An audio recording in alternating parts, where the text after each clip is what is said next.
I'm going to just call people back in, or those that want to have conversations, feel free to have them out in the narthex area. But ask people to come and sit in these pews here to my right and left, the middle two. And I'll turn it over here as we start to gather into Ruth and Surita.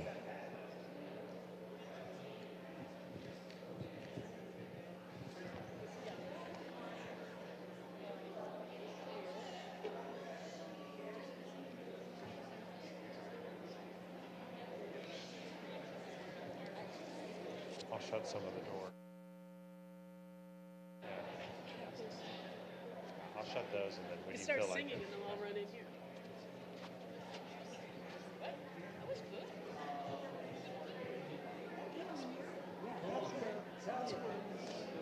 Good job. Hey Val, I'm just shutting this door. What? I saw him through.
So we're going to get started in a couple minutes. And as Surita asked me to let you know, she is happy to answer any questions, but she also feels and recognizes that there's so much wisdom and experience in the room here that we really want to make this a conversation. So we've got microphones and everything else to make that possible.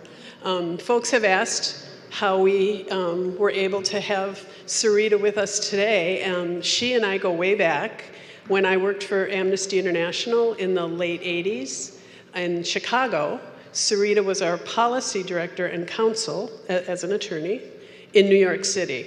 And she was the one who kept an eye on all of our programs and all of our projects to make sure that we were walking the line while doing some really great, interesting, engaging, and innovative work with young people and with others on behalf of survivors of torture and political prisoners.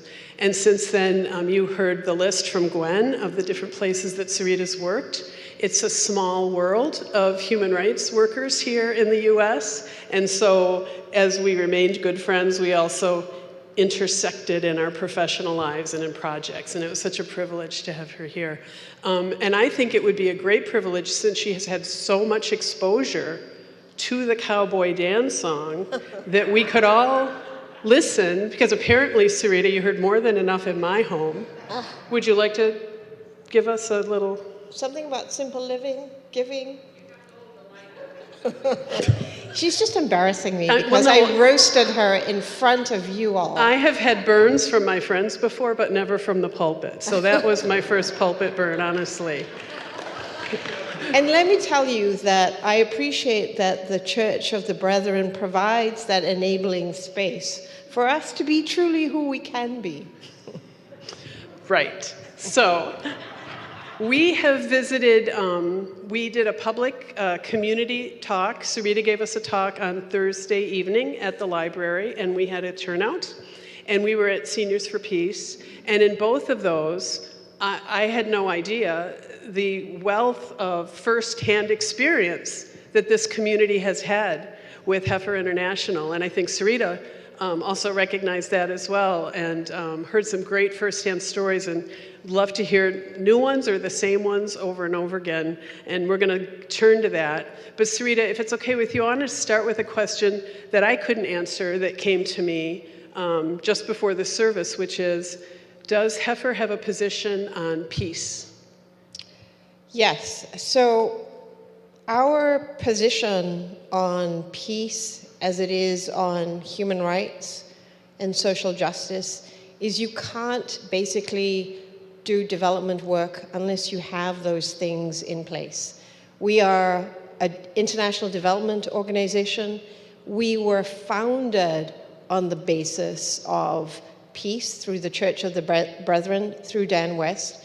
And it's very important to recognize that you can't create the kind of change or the systemic change in development if you don't have peace in the country, if you don't have peace in the communities. And that actually is a critical part of our community mobilization. I talked about our 12 cornerstones, which are our values. Those are the values, right, that we provide to the community to do community mobilization. And it builds a sense of neighborliness, and it builds a sense of support to the communities as they go through the different external shocks, that are impacting them. So it is. So we do have a stand on it, and I guess we don't. I don't know if it's written anywhere. It's a bit like the 12 cornerstones. I didn't really understand it completely until I met the community. Didn't quite understand the history of passing on the gift till I got here. So it's a realization, right, that it's deeply ingrained in the organization. I hope that answers the question. Does that answer the question? Any follow-up on that? Joy? I'll bring this back to you so folks can hear. Or Seth's got you. I want to talk a bit about my dad because he gave one of our Ayrshire heifers to Heifer International. He wasn't a seagoing cowboy. He had 3 kids at home, but I am so proud that he did that. He cared, period. Thank you, Joy. Joy, what was your father's name? T.G. Warner. T.G. Warner, great. He was out of the Eel River Church of the Brethren. That was a long time ago. Thank you for that. Are there other folks here who had either, I don't know, did you know Dan West? Did you know other seafaring cowboys? And look at all the experience here. Who'd like to share a story? Here we go.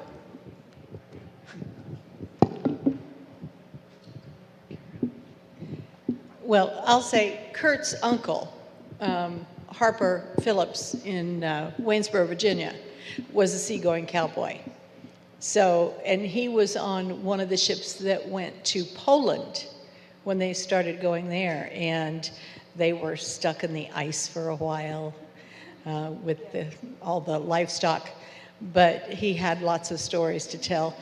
My story is that as a little girl out in California, Lavere Flora from the Laverne Church was very involved with Heifer. And I don't even remember how old I was, but we went to Lavere's farm, and my parents and I helped corral and inoculate. I think they were goats. They were either goats or sheep. It's been too long ago. But I remember helping get them up onto the big wood-sided truck. And then once they were all inoculated and onto the truck, then Lavere and his sons took them down to Mexico. And they did that several times. And then when I was in high school, I had the opportunity to go down with Lavere. We were actually going down to dig a water line at a school. We didn't take any livestock with us that time, but we were doing some other work. So that was And I don't know, Kurt may have some more stories about Uncle Harper. I just walked in. This goes to Ohio. My husband and I were in the Oakland Church of the Brethren the Sunday that they laid down plastic on all the aisles and then paraded in several heifer calves and encouraged their church of many farmers to reach out to heifer with real cows. And I don't know, I'm sure they had at least 8 to 10 before the service was over already committed. So I have no idea how many actually came. That would have been in the mid-70s, I think, maybe between 74 and 80, somewhere in there. Might be one you want to look up because they took pictures and I think it was in Messenger. But it had been hyped for a month. The pastor had been saying, it's going to be a Sunday you don't want to miss. So the congregation was full to the brim and lots of visitors because we had been told there was something special going on. It was more fun. And, you know, there were some people who were just couldn't believe that there'd be cows in their sanctuary. But most of us were just having a ball. It was a wonderful experience. Here you go. I'll come over this way. My father came to Manchester College, and after his freshman year, he went to New Orleans and sailed out of New Orleans with a shipload of horses bound for Greece. And he told me some stories, you know. If a horse died, it went overboard and was food for, you know, whatever. But, you know, he was like, he probably turned 19 on the trip, you know, so he was one of the first ones out. Yeah. What's the name of your father? Gordon Bucher, B-U-C-H-E-R.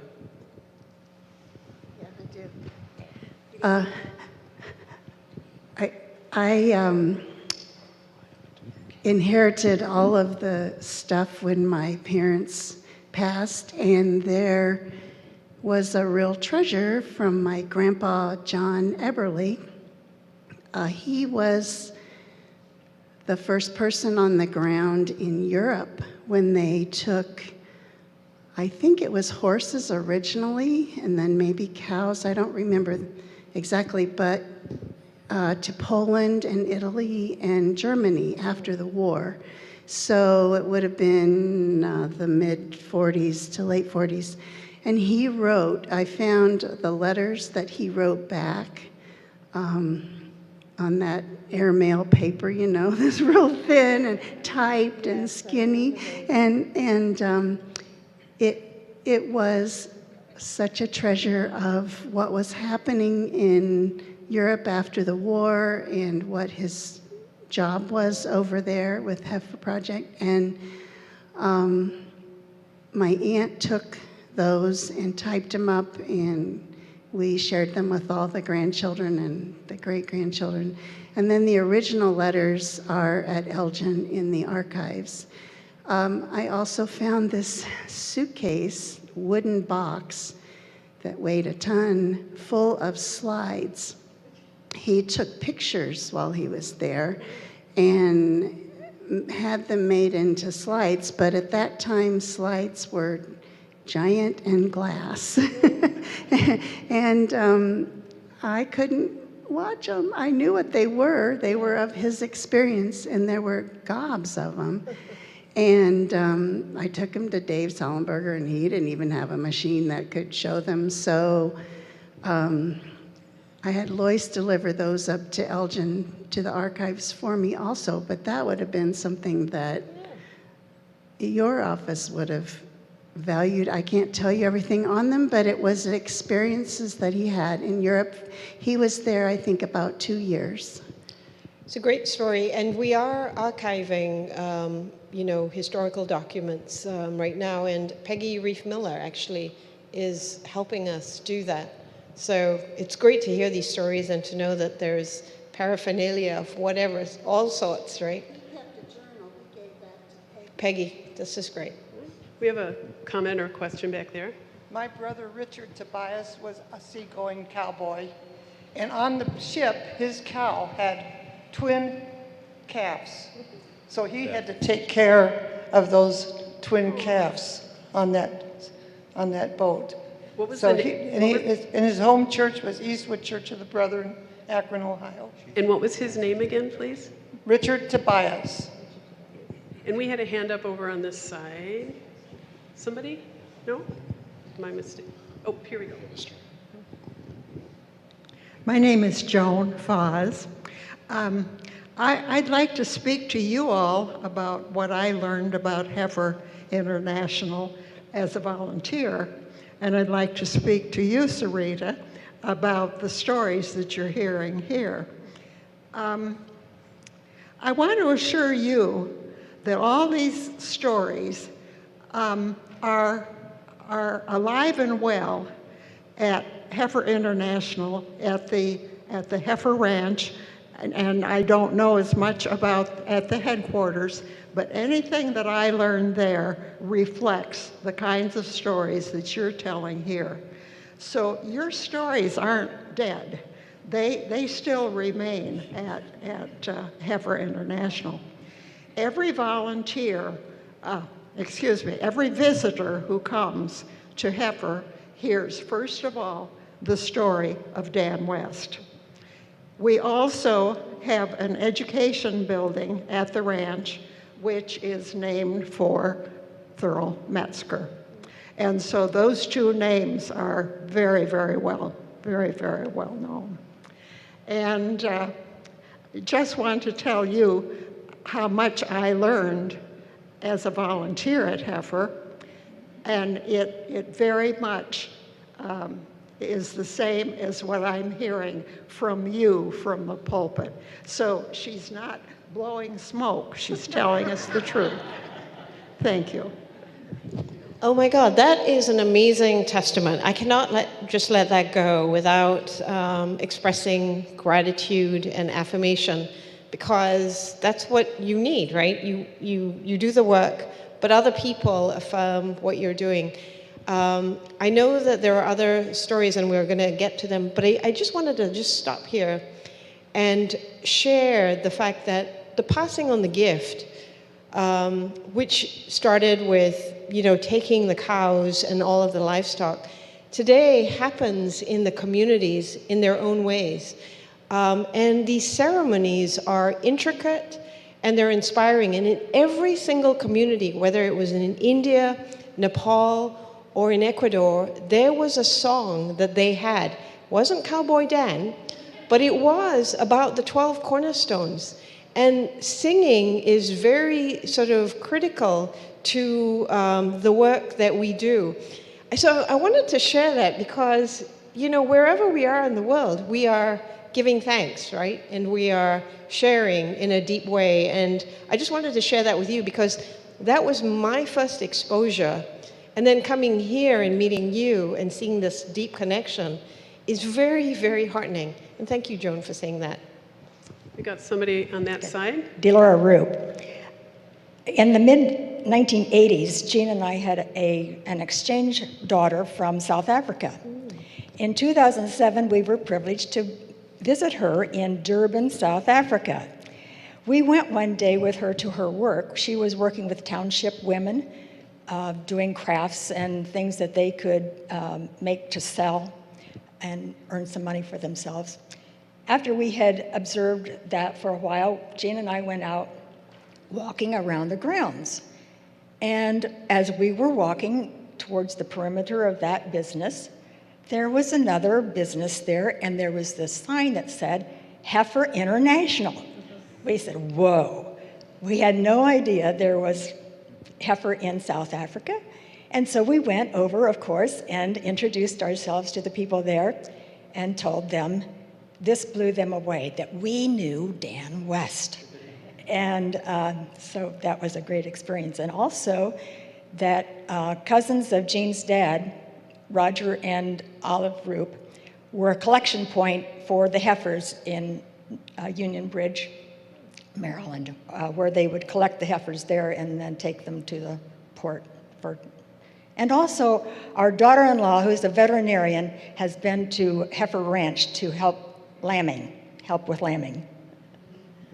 Joel, you had a comment or question, I think? When I was much younger, I don't remember the gentleman's name who was a cowboy, but he was taking cows to France.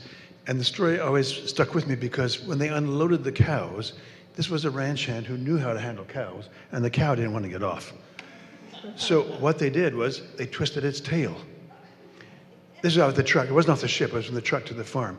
And the woman who was receiving it was there, and she hit him because she was hurting her cow. Not sure how we feel about that act of violence, but we'll move on. I'll get John.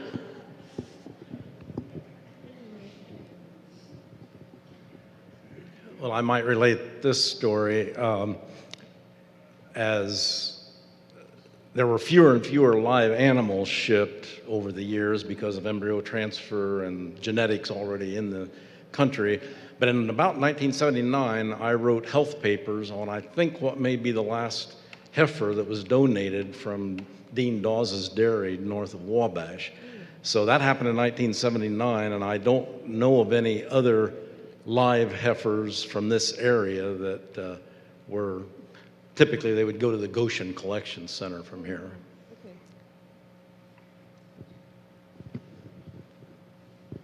Other thoughts, questions, comments? Back in probably 1945, my grandfather was a railroad cowboy, where shipping the cattle from Greenville, Ohio to Arkansas, where they were going to be shipped then further to go overseas. His name was Ira Blocker. Thanks. And there was somebody. Will you hand it to Marie when you're done? Sure. Thank you. My father, Bob Eby, was a seagoing cowboy, and he was on the SS Halstead that went to Poland, and they experienced a lot of ice. Same ship as Harper. And he wrote of his experiences. He did mimeograph copies, and this copy that I'm holding was mimeographed in 1993. Except for a few minor additions and editorial changes, this is a copy of the story which was mimeographed in 1947 and again in 1982. I think we'll be making a copy to put in our library here. When we talked at Timbercrest at Seniors for Peace, I said that they were on salary, and I thought it was a penny a day. I reread his notes last night. They were on salary with the ship because they had to be part of the ship's crew, so they were under the captain of the ship, and I think that probably helped when they were in port to come and go from the dock. It was actually a salary of 1 penny a month. And my father was on a 6-week leave of absence from the Woodland Church of the Brethren. He was actually gone 15 weeks, 3.5 months on a 6-week leave of absence. And I was the 3-year-old daughter he left behind at home. And I thought I could take my little red chair and sit on it. But Mom and Daddy thought differently.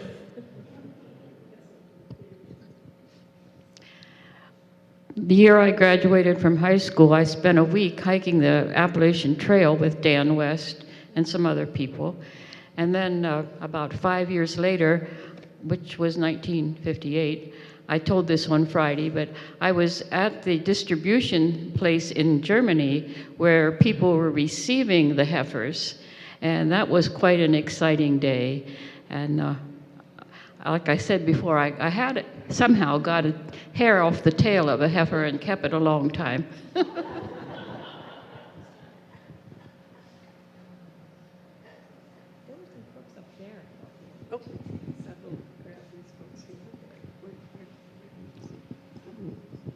Jeanette Lehman.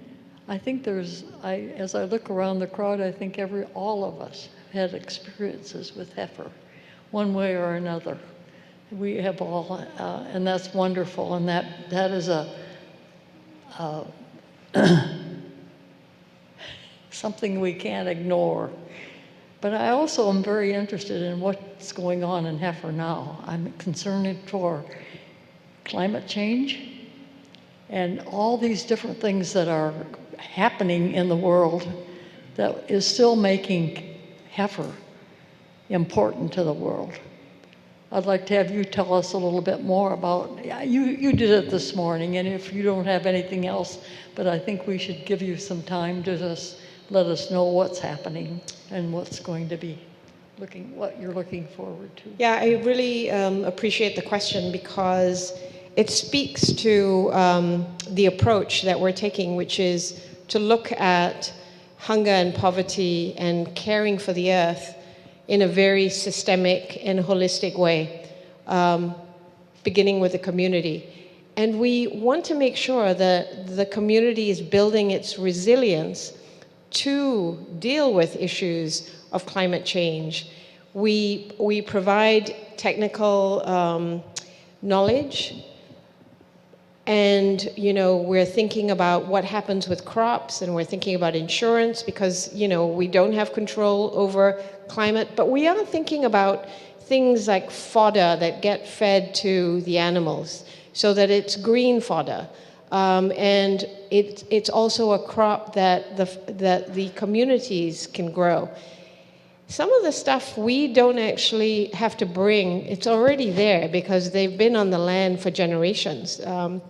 Places like Ecuador that are using nature's processes.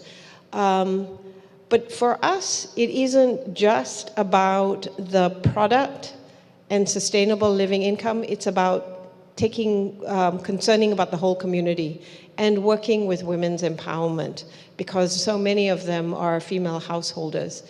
And thinking about what we have to do to build our resilience is really important to deal with some of the shocks that you just said.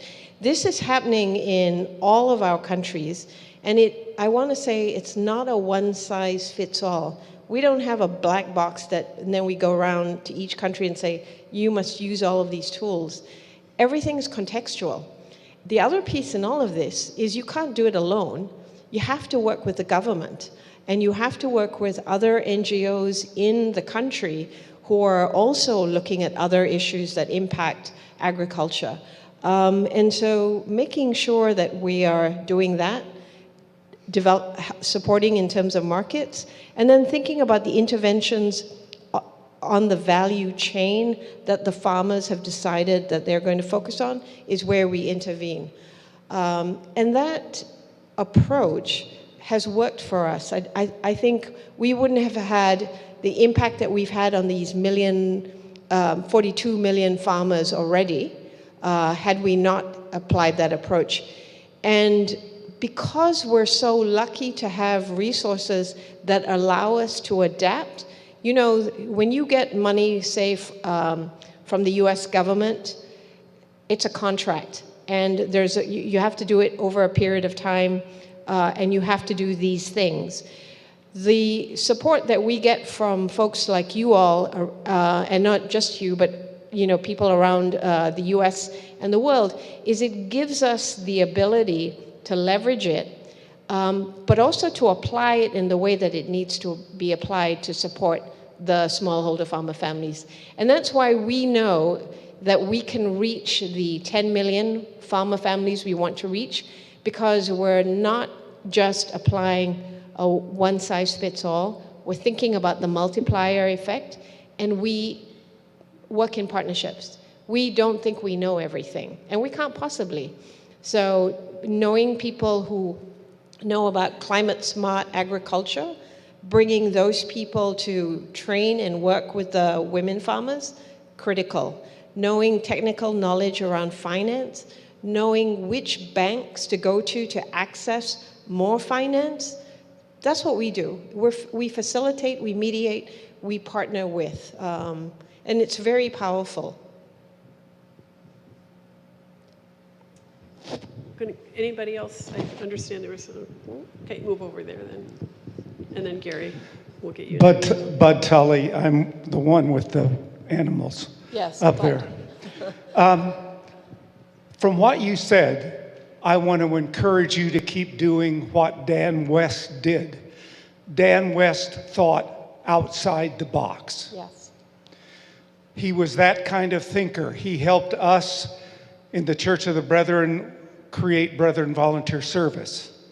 He helped us back in the 20s starting a camping program at Camp Mac, where we were last Sunday, would not have been as early as it was because of Dan West.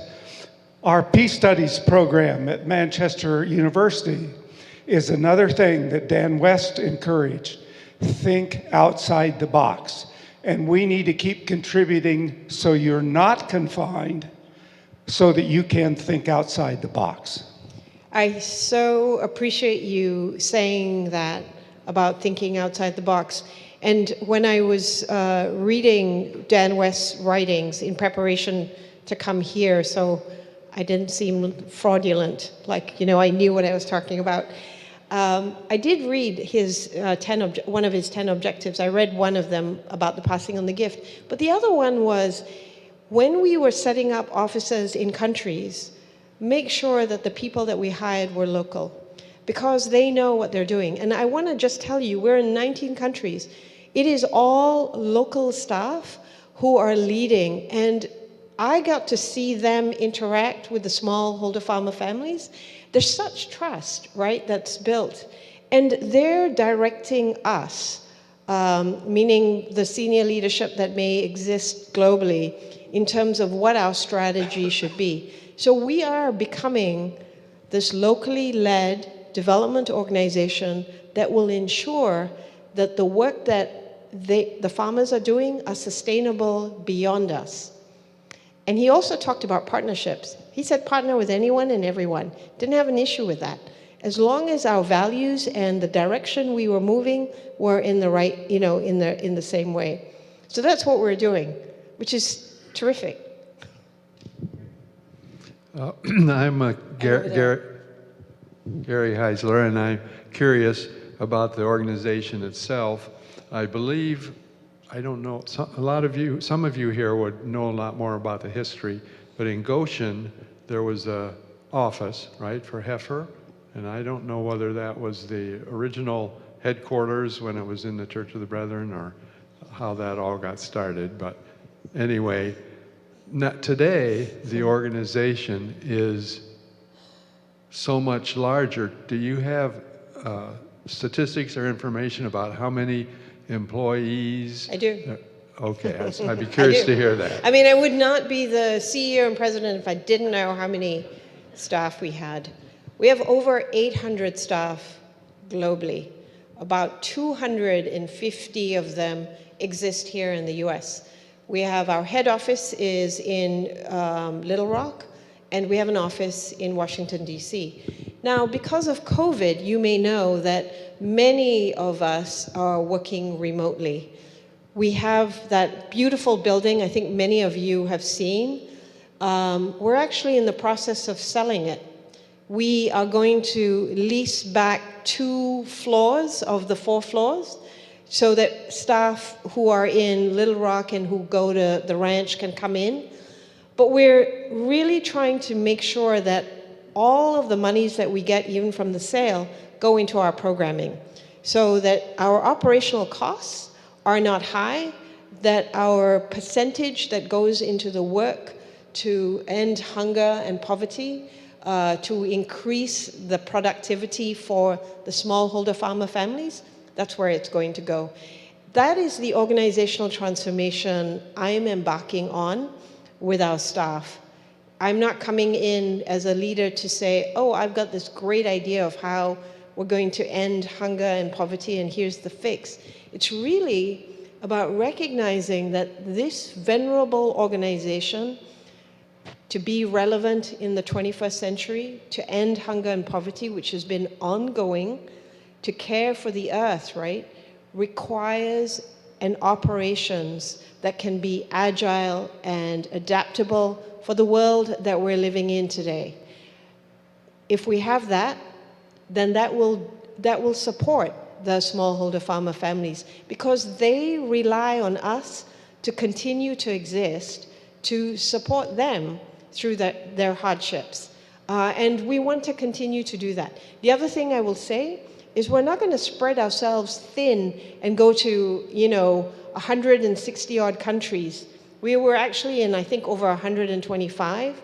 We have basically brought ourselves down to 19. We want to go deep, and we want to make sure that there's impact to the families that we want to support. And these countries have huge populations. We're in India. We're in 3 states in India. We're helping the poorest of the poor, women who are landless, and we're making a great impact.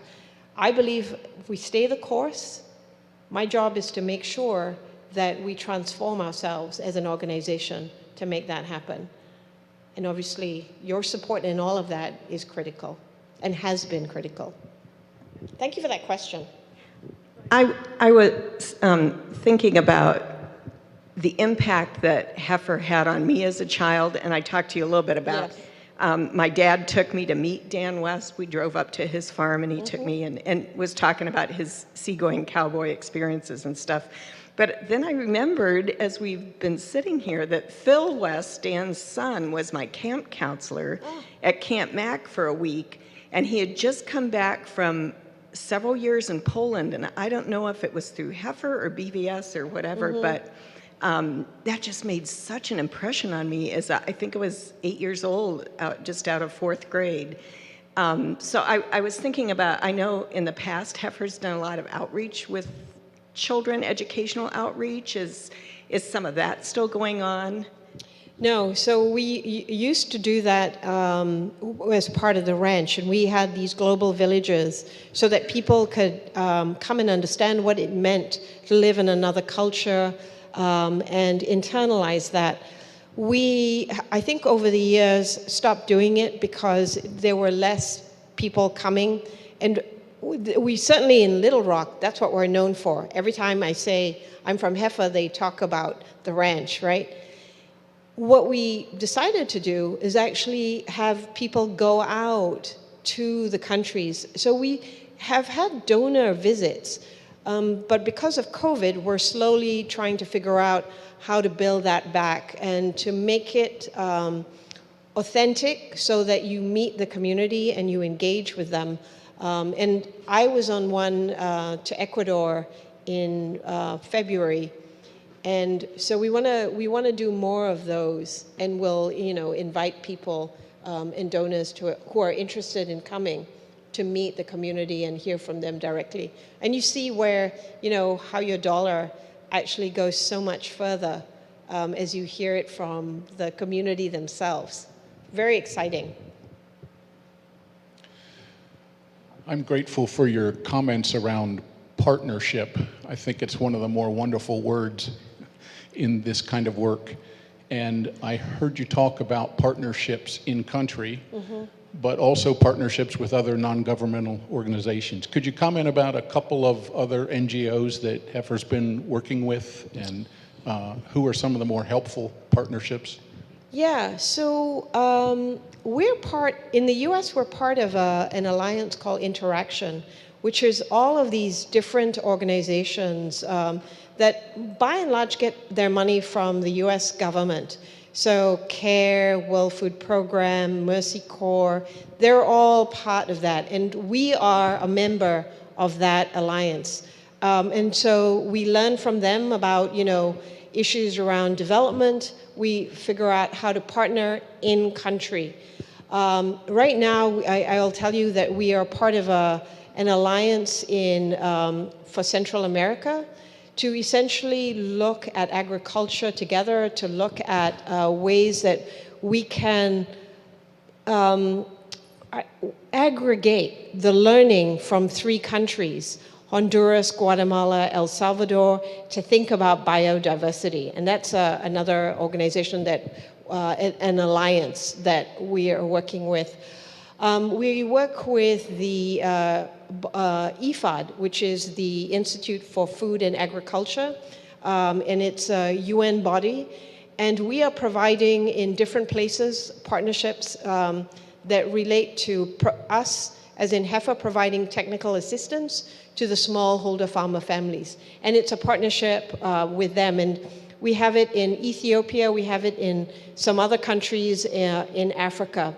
And then the other one is with MasterCard. So you can tell, right? We have very different partnerships with different organizations. MasterCard Foundation, supporting digital technology and allowing farmers to be able to access services on a platform.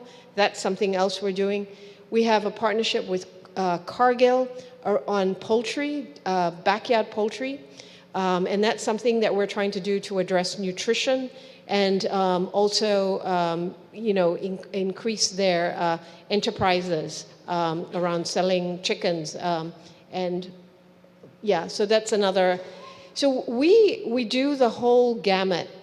And I think that if we're going to reach our 10 million smallholder farmer families, we're only going to be able to do that in partnership. Because there are many organizations working with the same group or other groups, right? So we have to think about what's our niche, what can we offer that makes sense? And I think working alone in a world that like we have today is not the way forward. How do you build connections? You build connections by not working alone. And I think working with other INGOs and not thinking about them as competitors, but as us focused on the same mission. I think it's kind of weird that, it's not weird, but it's sad that, after 80 years, we still have the issues we have around hunger and poverty. And if you follow the Sustainable Development Goals, right, we're not going to reach them. And COVID has really set us back. So we have to double down, but we can't do it alone. Hope that answered your questions in terms of, So you've pared down to 19 countries. If you're looking at global, other than hunger and poverty, which is obvious, what are other determining factors that would make you decide, say, this country needs heifer project? So what are some of those other determining factors that you look at? Yeah, so I would look to see if the government would want us to be there and that their goals, their country goals, are something that we can support. Because this has to do with sustainability. We're not about just giving money and doing a project in 3 years or 5 years, right? It's about thinking about the sustainability. And I think recognizing government, their goals, their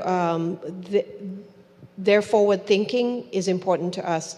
I think the other piece in it is the smallholder farmer families have to want us.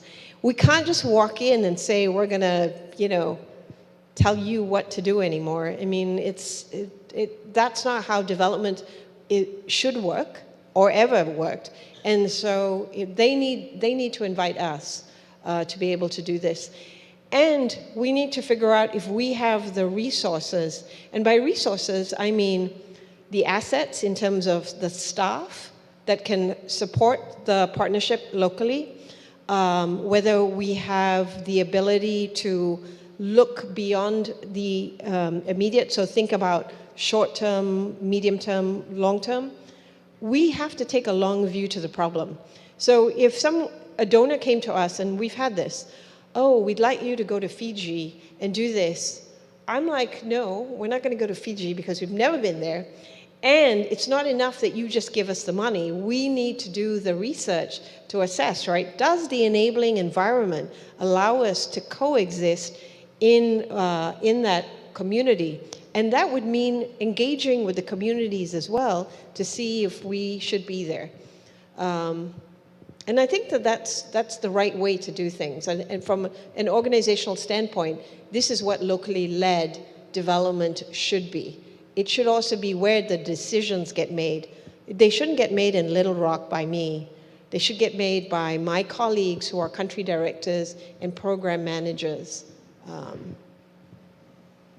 So we have a couple more minutes. Is it Joy? I'm Joy Stifler Oh, again. I have a two-part question. Sure. Number one, okay, so you're in 19 countries. Do you ever foresee a time when you can let one of those countries do their own thing without heifer? That's one question. The other question is, I think at one time one of your most famous benefactors were Bill and Melinda Gates. Are they still giving? Yeah, okay. So great questions. So we deliberately became smaller and more focused, right? Because we had a clear strategy of how we were going to reach our 10 million. And we're building out programs, which we call signature programs, that have a long lead and will ensure impact. So yes, there are countries that absolutely don't need us. And you know, we were in Vietnam, we were in Indonesia, we were in South Africa. We're no longer in South Africa, for instance. And that's because these countries have moved on. We've also been kicked out of countries like Nicaragua, where the need is great, but the political environment is not enabling. And that has to be a consideration as well. So all of these things do go into play. On the Bill and Melinda Gates Foundation, yes, that was a big grant regarding livestock and creating dairy hub. And it continues to some level in Kenya and Tanzania. And one of the things I'm doing actually after I leave here is going to Tanzania, where they're having this big conference on agriculture, which was founded by Bill Gates and the Rockefeller Foundation. And with my regional head, who is Nigerian, and she's this really powerful woman, the two of us are going to talk to our folks at the Bill and Melinda Gates to say, how can we partner, right? Because we're working in some of the same countries. So that's the intention. Thank you for that question. I love it that people know about this stuff too. It's so great. I think we have time for one more. I'm getting this signal. Anything? Joel? Anybody who hasn't talked yet that wants to desperately? Looks like we got Joel. I heard you on Thursday night and again this morning mention the war in Ukraine. And I would like to know how that affects the work of Heifer International. Yes, well, how it affects us actually as a whole, right? I mean, think about it, that war is impacting all of us. It is the breadbasket, and where's all of the food going, and where's all of the grain going? And for our smallholder farmer families, there are issues around fertilizer, the cost of fertilizer going up, and that's causing problems in the countries that we're working in. So what we have learned is that, things may happen in Europe, but there's a ripple effect throughout the world. And we know that. And that's why developing food systems in the countries, figuring out how to build resilience, taking a holistic and a systemic approach to working with the smallholder farmer families is really important so that we can deal with those external shocks. Because it gets to us, but it's impacting the countries, and it impacts the population and then to us. That's how I think about it. And I think a lot of people don't think about the ripple effects. this is the world that we live in today. And as much as it's uncertain here in terms of the economy, we are here talking about, polarization in terms of politics. It affects everything that we do. So I just, I like to build those connections and make, it's a great thing. As a child, I was growing up, I don't know if you did this, right? You connected the dots and all of a sudden an animal would appear. That is my superpower. I get to do that. I think that comes with experience, no? That you can do that. Well, Surita, I want to give you the last word. Anything else you'd like us to know before we close down Other here than and my move out? superpower? No, I want to just extend my deep gratitude for today, for the day I was at Timbercrest, and for the day I was at the Rotary. But also, I want to thank my great friend, Ruth, who, if she hadn't invited me, I wouldn't be here. And she extended that invitation when I first got the job. And I didn't think I knew enough. But when I started feeling comfortable about a month ago, I asked her if it would be okay. And she made all of this happen. And, the connection through her to all of you has been incredibly special. The stories are phenomenal. I feel like I now have a sense of the history. And that history will go with me as I visit, other places in the U.S., as well as, visiting with our colleagues. So thank you very much for this. Thank you for the love and the welcoming. Much appreciated. Thank you, Surita. Thanks for being here.